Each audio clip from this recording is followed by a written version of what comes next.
महापूर नियंत्रण कृती समितीने 4 लाख क्युसेक इतका विसर्ग सुरू करावा या मागणीसाठी उद्या जलबुडी आंदोलनाचा इशारा दिला आहे। सविस्तर बातमी पाहण्याआधी आपण जर आमच्या हॅलो बळीराजा या चॅनलला सबस्क्राइब केला नसाल तर नक्की सबस्क्राइब करा, जेणेकरून आमची अपडेट तुम्हाला लवकर मिळतील।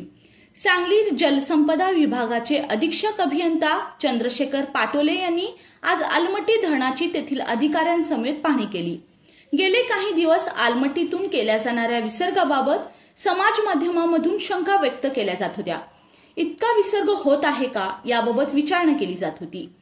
महापूर नियंत्रण कृती समितीने 4 लाख क्युसेक इतका विसर्ग सुरू करावा या मागणीसाठी उद्या जलबुडी आंदोलनाचा इशारा दिला आहे। यावेळी अधीक्षक अभियंता हिरेगौंडर, नोडल अधिकारी व्ही डी कुलकर्णी, सहाय्यक अभियंता कुमार हंचिनाल यांनी सध्या पाण्याची आवक आणि विसर्ग याबद्दलची गेल्या 15 दिवसातील आकडेवारी सादर केली। धरणाची व्यवस्था यंत्रणा संगणकीकृत असून त्याद्वारे प्रत्येक तासाला आढावा घेऊन विसर्गाबाबत निर्णय घेत असल्याचं तेथील अधिकाऱ्यांनी सांगितलं।